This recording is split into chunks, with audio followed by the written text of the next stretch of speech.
Welcome to the Mini Break, your daily podcast for the big storylines, results, and controversies from the tennis world. Today is Friday, July 4th. Of course, a happy Independence Day to all of our American listeners, and to the rest of you, of course, a happy Day 5 of these 2025 Wimbledon Championships, of course, now officially in the books. Dare I say, finally, a calmness set into this fortnight. So many upsets, of course, through the first two rounds, and while we still had a few here on Day 5, today was a day for the top seeds to flex their muscles, of course. First and foremost amongst my headlines coming out of day number 5, how about the nightcap we were treated to? Top seed Aryna Sabalenka forced to look the part as she trailed 4-1 in both the first and second sets in her matchup against Emma Raducanu. Nevertheless, it is another round of 16, another second week at a major appearance for Aryna Sabalenka. She gets through in straight sets. That was certainly the headline result that I want to spend the most time recapping here today. But of course, with all of the upsets we saw in our early round of play, of course, inevitably, we were going to have a couple of first-time round 4 appearances, no doubt, at this Wimbledon Championships. We have our first 3 players through to the 4th round for a first time. I want to break down their performances here today, and then we'll get into what I would refer to as a relatively steady day of play for most of our top seeds. Obviously, not just Aryna Sabalenka through, but Carlos Alcaraz through in 4 sets. Taylor Fritz, a relatively calm 4-set victory for him. Again, we'll break down both the men's and women's top seeds. We'll set the scene for everything you might have missed in day number 5, and then, of course, we'll get to previewing our upcoming day 6 action. Of course, the reason we can do that live here on our Cracked Racquets YouTube channel here tonight is because of the support we get from all of you listeners. So thoroughly appreciate all of you who take the time to join us live for these recaps. We appreciate your enthusiasm for the sport. It is something we certainly try to match here at Cracked Racquets, and we know it's our job to keep the most well-informed, best-educated fans in the business. So a thank you to all of you tuning in. A thank you, of course, to all of you who have taken the time to subscribe to the Mini Break podcast feed, subscribe to the Cracked Interviews podcast feed, our Great Shot podcast feed, this YouTube channel, to ensure you don't miss out on any of our coverage and to support our coverage, of course. The way you can ensure you don't miss out on anything, if you haven't already, just click those subscribe buttons. You'll get an update whenever we go live on YouTube, whenever a new podcast is posted. Again, we plan to have daily recaps for each and every day of these Wimbledon Championships, so stay tuned for our continued coverage. Looking forward to bringing some guests onto the show in week number 2. But of course, the focus here today is day number 5. The last reason, of course, we can provide daily coverage because of the support we get from our dear friends at the Laurel Springs School. To learn more about why they continue to rank amongst the top online private schooling options in the country, visit laurelsprings.com today. Laurel Springs, proud partner of the Mini Break podcast feed. All right, let's break down our action. Again, a relatively calm day of play, certainly relative to what the rest we have seen at this championship. Let's start with our top seed, Aryna Sabalenka. There is no doubt Sabalenka forced to survive today as she took on Emma Raducanu. And even before I get into the dimensions of the match, the specifics of the match, it's just worth noting Emma Raducanu, I've seen enough. I am ready to delegate her a primetime performer, and in particular, the way she connects with this Wimbledon crowd. Certainly to be a 22-year-old who has already captured a major championship, she didn't do it on British soil, and to have the hopes of a nation ride upon her shoulders.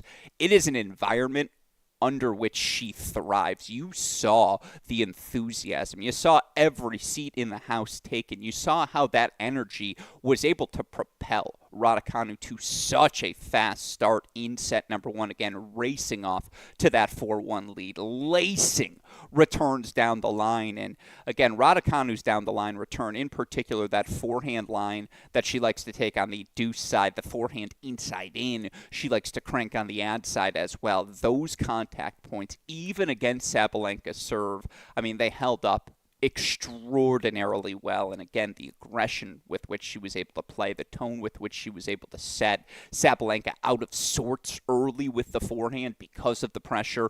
Raducanu's return put her under. She races out to this 4-1 lead, and you think to yourself, oh my goodness, are we going to see another stroke of chaos here at these Wimbledon Championships? We haven't seen a top seed fall yet. Is this going to be the day where that happens? Well, then Sabalenka woke up, and what was it? First of all, there was the extended 4-1 service game where, again, Raducanu had the opportunity to go up 5-1, looked like she was going to do so. By the way, she also had 7 set points in that opening set. Again, for Emma Raducanu, she had her opportunities, but it is a credit to Aryna Sabalenka, who found first serves when she needed them most and just continued to keep swinging. Again, you look for Sabalenka, the 5-1, that was in set number 2 for Raducanu, who gets broken back for 4-all, then gets broken 4-5-4. 4-2 in set number 1, not 4-1. 4-1 was set number 2. Still had her opportunities, 4-5-1 there. The joys of going live. We got to leave it all in. Anyways, she strikes first. She gets the early break lead, 4-4-2. Again, all of a sudden, you're thinking to yourself, oh my God, is Emma Raducanu going to do this? Well, of course, then Sabalenka gets hot. Strips off 7 straight points, ultimately gets that break back, holds to go up 5-4. She had, 7 set point opportunities in that 5-4 return game. Raducanu fights each of them off, and that is where Raducanu's willingness to be bold. Raducanu also willing to bait Sabalenka to change direction first, because Raducanu, when given the opportunity to play with open space, again, the line drive tennis that she was playing today was immaculate, and I thought she held her ground, particularly held her strength in the back foot. It's hard to explain this, but you can always tell there is a hesitancy for these players to change direction, because if you change direction and you leave it short, now you're the one who's going to be on the sprint. Now you're the one who's going to be on the back foot, and it is just so difficult on this surface to gain any sort of traction when you are on your back foot. Raducanu was the one patiently playing forehand cross-court, patiently waiting for Sabalenka to prematurely try to pull something aggressive on a redirect. And the moment she did, Raducanu was there to make her pay. And again, Raducanu fighting off, I believe it was 7 set points to hold for 5-all. Then I know for certain, again, the two of them trade breaks back and forth. Again, Raducanu breaking, she's serving for the set for 6-5, doesn't get to set point as Sabalenka able to just, again, connect on a couple of returns, be the aggressor from there, force things into a tie break. Sabalenka had the mini break lead, it felt like, for the majority of that tie break, but then just a couple of loose points from Sabalenka, Raducanu connecting on a +1 forehand line. All of a sudden, set point, Emma Raducanu, and certainly that 5-6 set point, Sabalenka, good serve, a good +1. I don't think she knew she was going to hit a drop shot until the very last moment when she decided to hit that backhand drop shot. And it is a testament to the world number 1, who obviously is going to be known for her power tennis, her ability to just batter down and break through any opponent and take the racket out of their hand. But the craft you saw from her down the home stretch of that opening set tiebreak, that drop shot to fight off set point 5-6. And then again, she did the real damage with the +1 forehand approach cross court to get forward. But certainly, I thought the soft touch she showed on that high volley, didn't try to smash an overhead. In fact, looked like she was hesitating because she didn't know what volley she wanted to hit it with that sort of touch and execute. It wasn't a perfect drop volley, but it was a short volley to take advantage of the compromised Raducanu position.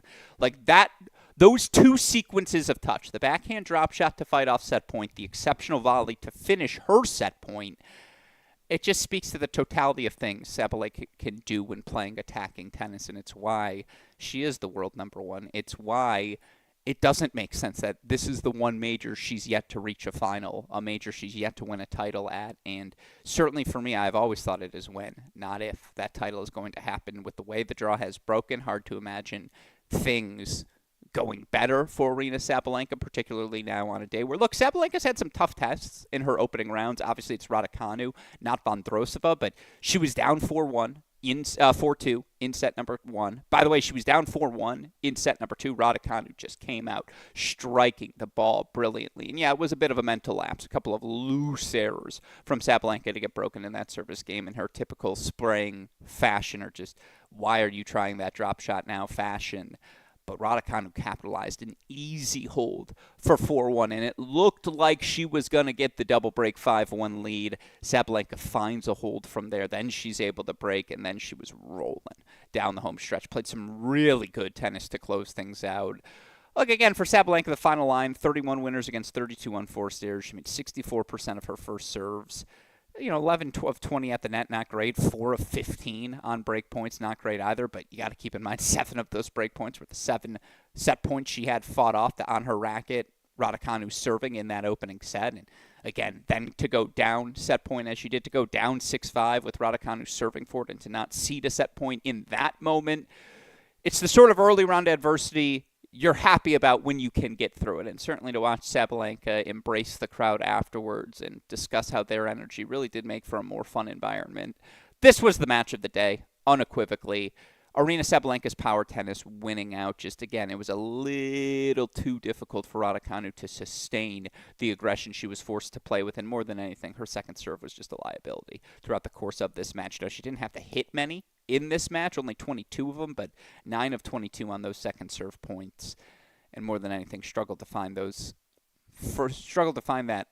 first serve with pace down the home stretch of set number 2, and it just felt like Sabalenka was able to find the return of serve so cleanly from there. And then, again, started to serve a little bit better down the home stretch of set number 2, start to find more first serves down the home stretch of set number 2. It's all little things for Sabalenka, but you had to do those little things well because, again, Raducanu was striking the ball so purely. She was moving so well in the outer thirds throughout the course of this match. And even on a grass court, it's the strength off her back foot. I thought it was her patience, her willingness to force Sabalenka to, again, press the issue. A massive moment for Emma Raducanu, again, given U.S. Open is where she had her title run, given the hard court summer. Like, this stretch through the hard court summer 2021 is when she had her breakout moment. For her to be playing at this level, heading into this stretch now, or coming out of Wimbledon, all bodes well for the 22-year-old. This was as high of a level as I have seen her play in quite some time. Is it as well as she played at the 2021 U.S. Open? I'm not willing to go quite there, but certainly day in, day out, Emma Raducanu is the best she has ever been. And there's just a consistency that has come over the last 52 weeks that was lacking prior. Still, it's Aryna Sabalenka who's through. And the numbers for Sabalenka are a joke. Since the 2022 U.S. Open, she is 60-7 overall at the majors. She's reached the round of 16 in all 11 majors that she's played. Obviously, she's reached the quarterfinals in the previous 10 coming into this one. The crazy number for me, with this win over Raducanu, Sabalenka is now 44-2. 44-2 against opponents ranked outside the top 20 during this stretch at the majors. The name of the game in tennis is beating who you're quote-unquote supposed to beat. And she has done that at the most elite of levels. Obviously, the 2 losses, Andreeva last year, ill in that match in the French Open quarters. And then, of course, the Muhova loss, U.S. Open semis a couple of years ago. No shame in that loss, in my opinion. 44-2 is nuts. It's a degree of consistency we all demand in our heads out of the world's number 1 player, and that's the consistency she has given us day in, day out, week in, week out, slam in, slam out. As I have alluded to, this will be the stretch when we reflect upon Aryna Sabalenka's career when it's over, hopefully not until a decade from now, but we'll all look back at Wikipedia and we'll be like, do you remember that 5-year run where she was in the Final 8, Final 4, finals of everything? And it's like, yeah, I remember. And there's no reason to think she can't make a 3rd consecutive final at the majors to start this season. Again, straight set victory for her. Gets through the tough test. Good form from Raducanu. Better form from Aryna Sabalenka as she is through in straight sets. Again, that was my biggest headline of the day, as that was certainly our primetime match. But you got to say welcome to week 2. to a bunch of different players, introducing them to the second week of a major for the first time. Of course, all the upsets we saw in the opening 2 rounds, we knew this would be due. You got to give a tip of the cap first on the women's side. How about the 23-year-old Sunny Cartel? She is now 47-17 over her last 52 weeks of play. This was her 6th career Slam main draw, and she's into the round of 16 for the first time in her career. A 4-2 victory over Dionne Perry today, where she was just so smart in how she went about opening up space through the Perry forehand wing to force Dionne Perry to hit that backhand slicer, hit that backhand on the run, and from there, whether it was knocking off a volley, whether it was pulling away a forehand. Again, she was so efficient behind it from there. Again, you look at the numbers from this one for Cartel. 16 winners against just 13 unforced errors. Perry, 33 unforced errors, 9 of 25 on second serve points. By the way, Cartel today lost just 15 points on serve. It's a smooth performance again, 6-4, 6-2, the 23-year-old Brit advancing on home soil. And certainly you look at what she's done throughout the course of this season, 19-14 overall, playing a full tour-level schedule. Round of 16 Indian Wells, wins a match at Madrid, wins a match in Rome, wins a match in Roland Garros, wins a match in Queen's Club, wins a match in Nottingham. Again, they're not headline results, but there's a reason she was 51 in the world entering this week, and now she's going to jump to a new career high, 44 at 23 years old. Sunny Cartel has positioned herself well moving forward. I think she needs the quicker court to amplify her tennis and amplify the aggression with which she wants to play. But again, a really good result for Sunny Cartel, getting forward, playing north-south down the court, downhill. Again, what a remarkable result through to her first round of 16. As, of course, is Sloane Sierra, the 21-year-old Argentinian. 7-5, 1-6, 6-1. She knocks off Cristina Buxa to advance to her first career round of 16. Of course, you look for the 21-year-old Argentinian. She was outside the top 100, 101 in the world, comes through qualifying, now reaches the round of 16. You look for her in her career at the majors. This is just her 3rd career main draw. Her 2nd career main draw at the majors came at Roland Garros, where she got in through qualifying. Her first, last year's U.S. Open. You look at this result, you make the round of 16. Guess what? You're getting into more main draws moving forward with this run to the round of 16. Obviously, up to a new career high is Sloane Sierra, number 65 in the world for the 21-year-old. I mean, again, it was an opportune draw, no doubt about it, in a Cristina Buxa. These two played as much clay court tennis as possible on this grass court today. Sierra was just more defined and attacking, got that early break in set number 3, never looked back from there. Sierra's a really good mover. I like her game. I am a believer. I don't think she's got the biggest upside moving forward, but I like the 21-year-old's weapons. And again, to follow up the Bolter win with this sort of win over Buxa. By the way, she was a lucky loser, not a qualifier. Lucky loser into the main draw here at Wimbledon. This is called making the most of your opportunity. Sierra through 3-set win. And then, of course, on the men's side, welcome to the round of 16. Welcome to the second week. Kamil Majchak, the 28, I want to say, year old, I believe, if my numbers and my math is serving me correct here. Majchak, the 29-year-old, into his first round of 16. He had played 15 majors coming in. This was his 15th major, first round of 16 appearance. Some context for Sierra doing it in her 3rd. You look for Majchak, who obviously was dealing with a suspension a year and a half ago, and our dear friend Ben Rothenberg wrote a really good piece about it on his Substack Bounces, so go check that out if you want to learn more about Kamil. I mean, you could tell Rinderknecht kind of ran out of juice down the home stretch in this one, no doubt. Still, 3-6-6. You look for Majchak on a day where he got broken just once on serve in this match, 25 of 30 at the net, and just he had Rinderknecht stretched. Now, again, there weren't a ton of breaks throughout the course of this one. One break in the first set. Each guy broke once in the second. There were no breaks of serve in the third. It was grass court tennis at its finest, and obviously for Rinderknecht to get the win over Zverev, reach the 3rd round. It's a massive moment for him as he tries to make another top 50 push. For Majchak to just work his way back the way that he has here. Now, you look at what he's done here in 2025. Majchak, a bunch of different challengers on his resume, and yet has been willing to go play some qualies as well. Qualified and reached semifinals in Marrakesh. Qualified, gets into the Madrid Masters. Funnily enough, he had lost 7 in a row coming into this week. Now he's into the round of 16. Matchup against a Karen Khachanov, who earned a 5-set victory against Sierra, Cartel, my check, your 3 first-time appearances in Week 2 of the majors. A tip of the cap to them for capitalizing on all of the chaos, certainly, that we have seen thus far. Again, Sierra up to a new career high inside the top 70. Cartel up to a new career high inside the top 50. You look for Camille. His career high is going to be a little bit higher, so I certainly don't imagine it's a new career high for him. But lo and behold, the 29-year-old's up 30 spots. He's 79 in the world. He is 4 off his career high now. Not too shabby, and certainly, again, as round of 16 opponents come, you know you're going to face a seed. I'd rather face the 17 seed than Sinner or Alcaraz, so certainly another opportunity for the 29-year-old, especially if he can continue to keep serving as well as he has. That has to be our second headline, because now that we've seen all those upsets unfold again, someone had to capitalize on all of the chaos.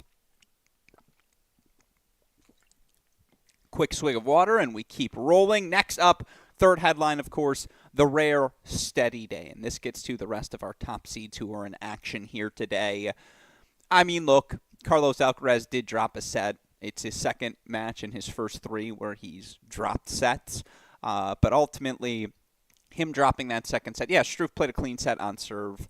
Alcaraz sometimes gets bored. Like, Alcaraz is certainly someone who it's not unfair to describe as a player who likes to play with his food a little bit before he dives in and before he settles in, I should say, and locks in, cuts out the unforced errors. The big thing for me for Carlos Alcaraz is he got that late break. 4-all, fourth set, breaks Struff and closes things out. Wasn't going to play around. You don't want to deal with the test that is Struff's serve in a deciding set. You just don't want to put yourself in that sort of jeopardy. And do I think Alcaraz has played his best through his first 3 matches? No. He's dropped 3 sets. I think we all know the best version of Carlos Alcaraz against the Tarvit, Fognini, and certainly here today against Struff. Best version of him probably goes through with a clean sheet. But he's been fine. He's worked his way in. I haven't seen anything particularly concerning. It's not as though every opponent is taking advantage of his second serve. He just starts to spray a little bit or gets a little adventurous with the drop shot, gets a little adventurous in coming forward when perhaps the opportunity isn't quite available to him. Still, Alcaraz, 4-set win, comfortably through. Another round of 16 under his belt. Crazy to say out loud that Carlos Alcaraz, still just 22 years old, it's his 13th round of 16 in his career. 13, again, 3 years worth of round of 16's guy is still just 22 years old, and just turned 22 years old, by the way, as well. Of course, your other top seed advancing. How about Taylor Fritz? Comfortable by his standards, 5 sets the first 2 rounds. Comfortable 4-set win over Alejandro Davidovich Fokina. Truth be told, probably could have gotten through this match in straight sets. Certainly, I think he served for it in set number 3. A lot of matches in my head. I apologize for butchering that if that is incorrect. But how he steadied the ship. Early break in set number 4 and just kind of runs away with it from there. Certainly the numbers for Taylor Fritz on the day, I thought more than anything, don't reflect the discipline with which he played through the Davidovich Fokina forehand wing, and just because again, Davidovich Fokina's backhand's a little more condensed on that backhand side, a little bit more comfortable playing slice, a little bit more comfortable redirecting, needs a little bit more time to do that on the forehand wing, and Fritz just had him locked in forehand cross-court exchanges until Davidovich Fokina did pop something up shoulder height for Taylor Fritz to just bunt down upon. And looking at set number 3, Taylor Fritz did indeed serve for the match, up 5-3. Never got to match point within that game, but again, for him to rebound as comfortably as he did in set number 4, again, Davidovich Fokina put an opening hold on the board, got nothing else the rest of the way. 45 winners for Fritz against just 27 unforced errors. I do like that Davidovich Fokina was 25 of 27 at the net. That number needed to be higher, particularly in set number 4, where it just felt like he kind of ran out of the mustard in his legs, the juice in his legs to continue pushing forward. And that's just a testament to the ball striking of Taylor Fritz, who, again, tennis has never been Taylor Fritz's problem. Taylor Fritz strikes the tennis ball as well as anyone. Taylor Fritz is number 1 in hold percentage amongst ATP players this season. He's holding over 90% of the time. It's always been the physicality, and it's always been an occasional struggle in finishing when moving forward again. No one likes to float. He's in that Alex Zverev camp of, you're going to get a second look at a pass. Good luck to you. But today, decisive with the ground stroke. Again, dominant with his forehand today, whether it's setting up the cross courts to open up himself for the inside-out opportunities. Again, all you really have to do is make the volley and he can certainly make volleys at a better rate than he once could.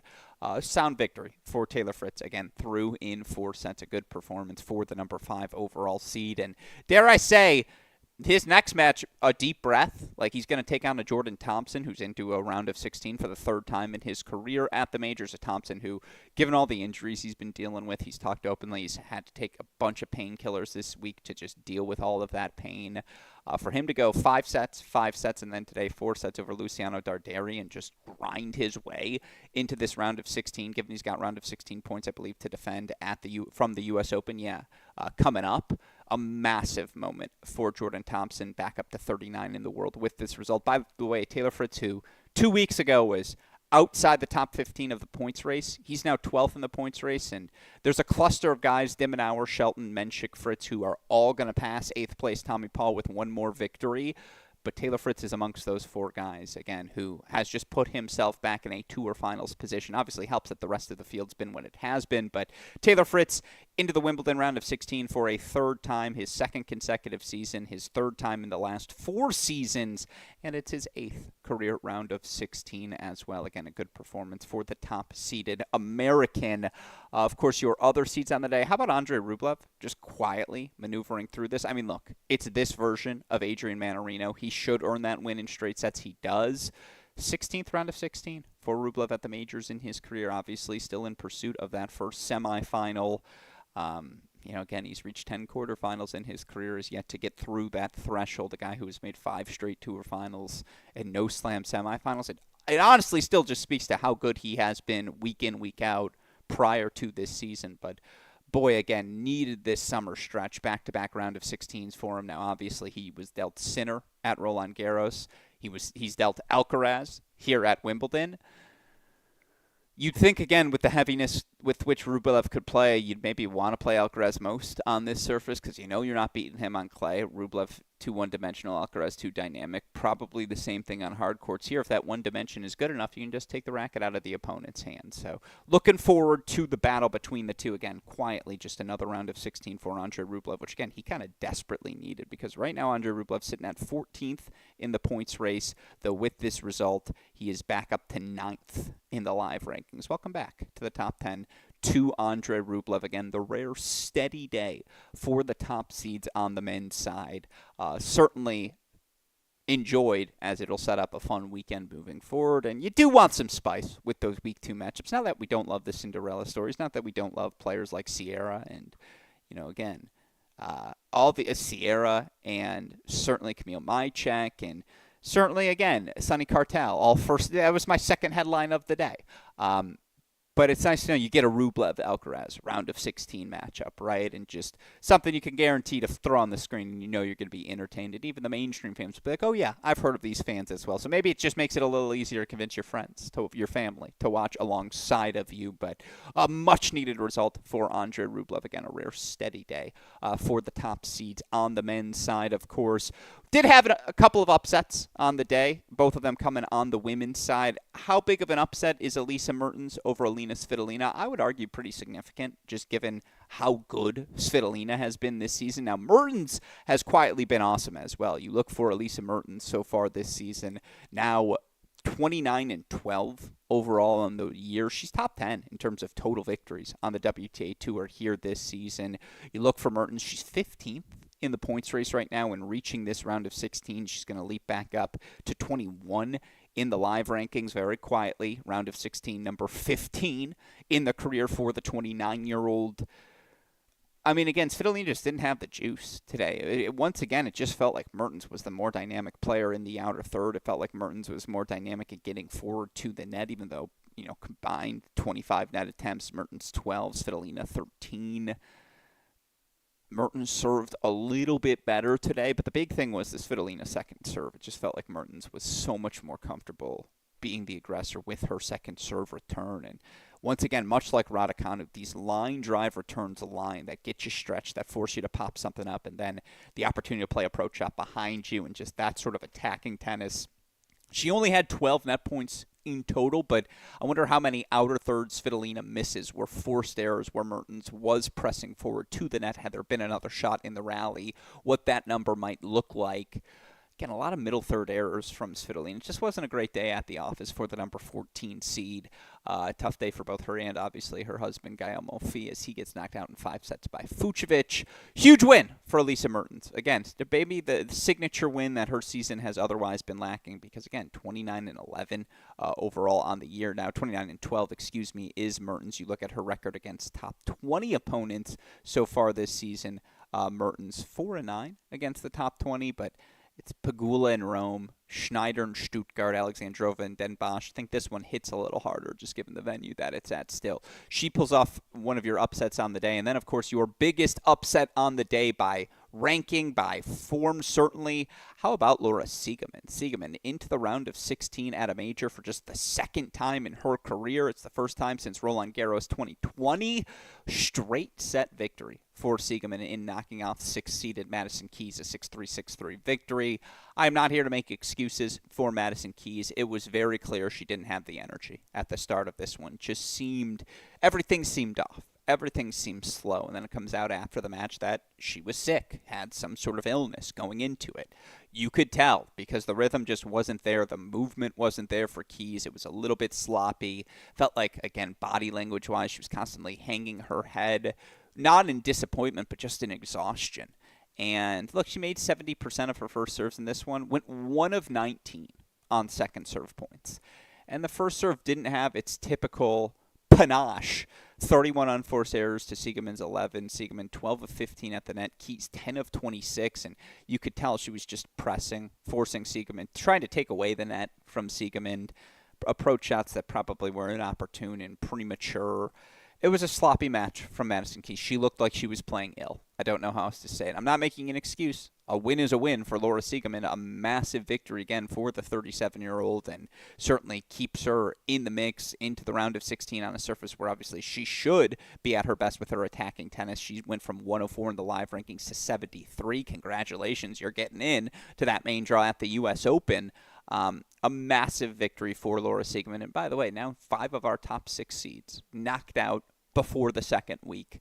Certainly Keys, Paolini, Goff, Pegula were all amongst my top 10 contenders. Even Qin Wen might have snuck in at that number 10 spot as well. Nevertheless, the attacking tennis of Laura Siegemund today, just the perfect recipe to take advantage of a Madison Keys who was nowhere near her best form. So Keys knocked out, Svitolina knocked out, 2 more upsets as we approach the second week. Of course, on the men's side, no one knocked out here today. No seeded player upset across the board.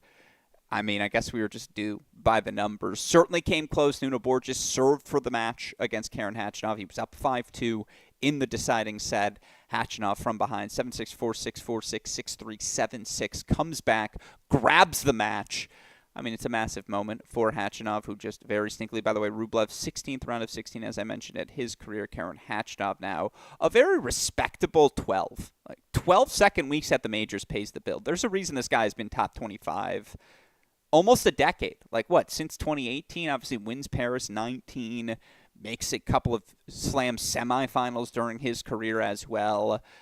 It's not the Hall of Very Good, but in the Hall of Good, 29-year-old Karen Khachanov has a spot. He has been a top 25 player for the duration of his prime. And that's a really hard thing to do because you're going to have dips, you're going to have injuries, and yet there's just been a degree of consistency. Again, it's his 12th round of 16 at the majors, 3rd time at Wimbledon, 1st time for him at Wimbledon since 2021 when that round of 16 match against Sebi Korda, 10-8 in the 5th. I remember how weird that match got. Massive win for Karen Khachanov, heartbreak for Nuno, who was playing so well and then just blinked. Good returns, good depth from Khachanov, but it was a blink from Borges in that service game trying to serve things out. 10 in the 5th, Khachanov grabs it. It was your lone 5-set match of the day if you exclude Monfils Fucsovics, which 4 of the sets were played yesterday. Khachanov, though, of course, ultimately through. And then on the women's side, 2 marquee matchups, certainly. How about Amanda Anisimova making the most of the wide-open draw? Got tested. Delma Golfi will do that. She'll play pace up the line. She'll throw some slices at you to make you uncomfortable, but Anisimova, just too much juice. 6-3, 5-7, 6-3. The 23-year-old through to her 8th career round of 16, second time in her her career. She's reached the second week at Wimbledon, first time since 2022. Do you know she's never made the second week at the U.S. Open?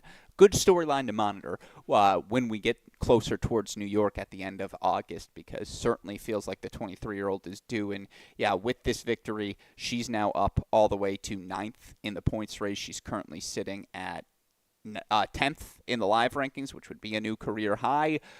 Still has to fight off Emma Navarro, who's right there with her. But so you can't say it's a sure thing she's going to make a top 10 breakthrough yet, but she's certainly knocking on the door of it. And with those Canada points coming up, big result for Amanda Anisimova. 2-bank 3-set victory for her. Massive 3-set win for Anastasia Pavlyuchenkova, the 34-year-old, reaching her 12th career round of 16 at the majors. She gets a 3-set victory, 3-6, 6-4, 6-4 over Naomi Osaka. I think I saw our friend Jose Morgado tweet out that Osaka's lost something like 6 matches this year, 6-4 in the third. She is very close. But Pavs was just a little bit bolder with the swings from the baseline. Pavs could do a little bit more when stretched into the outer third. Her slices didn't sit up to be attacked as openly as Osaka's did. She made a few more first serves in this match as well. Like, I know that sounds simple, but like, I honestly think the difference in this match was that Pavlyuchenkova made 8 more first serves than Naomi Osaka. Osaka had 15 aces. She was really good behind that first serve. A little sloppy from the ground, but, you know, to Pavs' credit, 13 of 13 at the net, 31 winners to 35 unforced errors. Neither was particularly good on the second serve. I swear to God, the difference in this one, Pavs made 70% of her first serves. Osaka made 57%. Sometimes tennis is just that simple. Get the first serve in, it makes the biggest difference. Pavs made a few more down the home stretch, allowed her to play the attacking tennis that ultimately allows her to prevail. Again, 3-6, 6-4, 6-4. Tough beat for Osaka. I do think she is incrementally continuing to improve, but again, no doubt about it. Had an opportunity there, sees that one escape from her. Still a great win for Pavs. And then obviously Sierra, the 3-set win earlier today. So again, 35 matches going the distance on the women's side, 22 so far for the men, halfway through round 3. Of course, your other results on the day. Mentioned the Sabalenka win. How about Linda Noskova? Linda Noskova very quietly through to a second career round of 16 at the majors. Of course, the first one came back when she reached that round of 16 in Australia after beating Iga and Svitolina consecutively. Now this time, of course, Noskova through to the round of 16 where she has a date with Amanda Anisimova. Fun display of power tennis between, by the way, 2 players who I still think have their best tennis ahead of them. Obviously, in the case of the 20-year-old Noskova. Keep in mind, Anisimova just 23 years old as well. A lot of power, some beautiful backhand lines in that matchup. Anisimova a little bit more dynamic on the return, but boy, Noskova a little bit more disciplined with her plays. That's going to be a really fun power tennis match. That's what the round of 16 should look like. Anisimova, Noskova, looking forward to that one. And then again, on the men's side, how about Cam Norrie? Quietly, back-to-back round of 16s for Norrie. Did it at Roland Garros after beating Medvedev. Now, of course, beats Tiafoe. Follows that up with a straight-set victory today. Cam Norrie through to the round of 16 where he very advantageous matchup against big serving Nicolas Jarry awaits, of course, for Norrie. It's his 5th round of 16 at the major, first at Wimbledon since 2022, where, of course, he went on to reach the semifinals of the event. I mean, again, for a guy who's on the precipice of perhaps falling outside of the top 100, Cam Norrie, with these successive runs, has worked himself back inside the top 55, currently sitting at 52 in the live rankings. He wins one more match, though. He's back in the top 50, and bye-bye qualifying. He can have himself a full North American hardcourt summer. Of course, as I mentioned, his opponent, Nicolas Jarry, very impressive 4-set win today over Joao Fonseca. That big serve, man, you can ride it to success here at Wimbledon, which is why it's shocking to me that the 29-year-old is into his first round of 16 at the majors in his career, round of 16 at Wimbledon in his career, second round of 16 at the majors in his career with this run. Jarry, who was outside the top 100 to start the event, back up to number 95. I mean, with that serve, with those weapons, of course, he probably should be a big victory for the 29-year-old Chilean. And then, of course, last but not least, as I mentioned, Jordan Thompson, third round of 16 for him as he earns a 4-set victory, as he should, over Darderi. By the way, Shelton came out in about 60 seconds, put that final hold on the board to close out his round 2 victory. Fucsovics, a 6-4 fifth set to round out his win. That's everything we saw on day number 5 of this Wimbledon. Again, only 2 Americans on the women's side in action today. Anisimova the win, Keys knocked out. American women 17 and 15 overall for the event, and certainly going into day 6, you still got Navarro, Collins, Baptiste, all in action. None of them playing each other either. Really very much looking forward to that Baptiste and Driva matchup. That's an opportunity for a signature, put yourself on the map going into the North American Summer win for the 23-year-old Haley Baptiste. Obviously, Collins versus Swiatek. That's awesome. Navarro, defending quarterfinals points. Anisimova back in a round of 16 for the first time in a long time. It's fun. I think it's a fun second week of opportunities for the American women. Of course, on the American men's side, look, they finished the round 2, 3-7, a little bit down from last season. Only had one man in action today. He's the number 5 seed. He's projected to get to the second week. Taylor Fritz rights the ship. It's his best major of the season.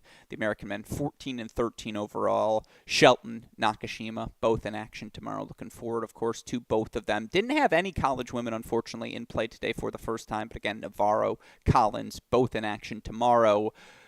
College men go 1-1. It's heartbreak. Really could have been 2-0. Again, Borges served for that match in the 5th set on Khachanov. Still another good round, another week and third round major appearance for Nuno. Cam Norrie, again, back-to-back round of 16s at the majors for the former TCU All-American. 23 wins in singles at a single major championship, with still Shelton, Nakashima, and Holmgren all alive on the board. I should have realized Rinter Kanash also knocked out today, so it was actually a 1-2 day overall. So I stand corrected. The college men now 23 and 23 overall on the tournament. Look, 23 wins at a single event, and so many of these guys played college tennis in the 2020s. It feels like a breakthrough moment for college tennis as a pathway, one of countless moments that it feels like the level of the sport continues to have. Again, Shelton, Nakashima, Holmgren, all in action tomorrow. Speaking of which, that's where I want to wrap tonight's show. You look at the matchups the day ahead as we look at day number 6. Headliners are on the women's side. Rybakina versus Tauson. Power tennis, Rybakina's first significant test. Can Tauson rack up her first signature victory since the opening months of the season? I mean, Rybakina is top 5 in win percentage at Wimbledon. I think in the Open era, minimum like 20 matches. 2022 champion. I think all signs point to her versus Swiatek might being the match of the tournament in the round of 16. How about Navarro versus Krejcikova, the defending champion Krejcikova? Everything she's done has been 3 sets over the course of this month. Can she find some rhythm? She'll have the chance against Emma Navarro, but Navarro's been really good, as well as she has played in a while these first 2 matches. I mean, Swiatek and Collins, you got to watch whenever those two share the court, because Collins wants this matchup maybe more than any other WTA player on tour. I mentioned Andriva Baptiste, 2 young, dynamic athletes who can do a lot of different things from a skill perspective on court. Kasatkina Samsonova is really good as well. Big opportunity for a second week for either of them. Samsonova in pursuit of her first quarterfinal. For Alexandrova, the draw has never been better to reach her first quarterfinal. She's got young, rising Turkish 23-year-old Zeynep Sonmez. How about Bencic? Just sneak yourself into a second week, get the rhythm going before the North American hardcourt season. She's taking on Kochiaretto. Can Yastremska keep the juice rolling as she takes on the rising Buzas Maniero? I really like the women's side tomorrow. Men's side's a little messier. I mean, look, Menchik versus Kaboli, 2 up-and-coming talents. Again, a big opportunity for Jakub Menchik to get into his second week of what feels like might be many here at Wimbledon, but Kaboli's just an athlete, man. That's a fun contrast of styles. Speaking of athlete versus big server, Dimenauer taking on big serving August Holmgren. Can August continue to capture lightning in a bottle? Shelton back on court. He's got to play the other 5-set wonder, or the other carryover, I should say, Marton Fucsovics. How much gas does Fucsovics have left in the tank? Another massive opportunity for Ben Shelton, who I think has reached the round 3 or further at 8 consecutive majors. He's still just 22 years old.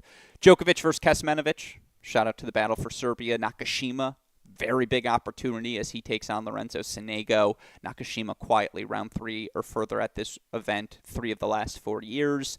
Huge opportunity for Dimitrov. Draw opens up. He's got Ofner, not Tommy Paul. Sinner's going to beat Martinez fast. I think Cilic might beat Munar fast as well, though, again, Munar's playing probably the best ball of his career. Folks, that's everything from the 2020 day 5 of these 2025, day 5, excuse me, of these 2025 championships at Wimbledon. Of course, we will be back tomorrow to break down all of the impending action. One more swig of water for the home stretch. Apologies. Look, it's going to be fun down the home stretch. We still got a lot of big dogs, right? Like Sinner, Alcaraz, Djokovic, Sabalenka, Swiatek, Krejcikova, Rybakina. Like, all these champions are still littered throughout the draw. And maybe the path to get here was a little different than we expected, but certainly anticipating exciting action moving forward, and look forward to covering it all for all of you tennis fans moving forward here on this show as well. Of course, the reason I'm able to do that day in, day out is because of the support we get from all of you, because of the support we get from our friends at the Laurel Springs School, and of course, because of the support we get from our dear friends, our dear super producer, I should say, Daniel Westoff, who, as always, has a fuck of an editing job to do day in, day out, making all of our content possible. A shout out to him. With that said, appreciate all of you who joined us live here on our YouTube channel as well. For our fantastic super producer, Daniel Westoff, our friends at the Laurel Springs School, and from all of us here at both Cracked Rackets and the Believe Podcast Network, I'm your host, Alex Gruskin. You know what we say. That's the break. And we'll see you all after day 6. Thanks, everyone.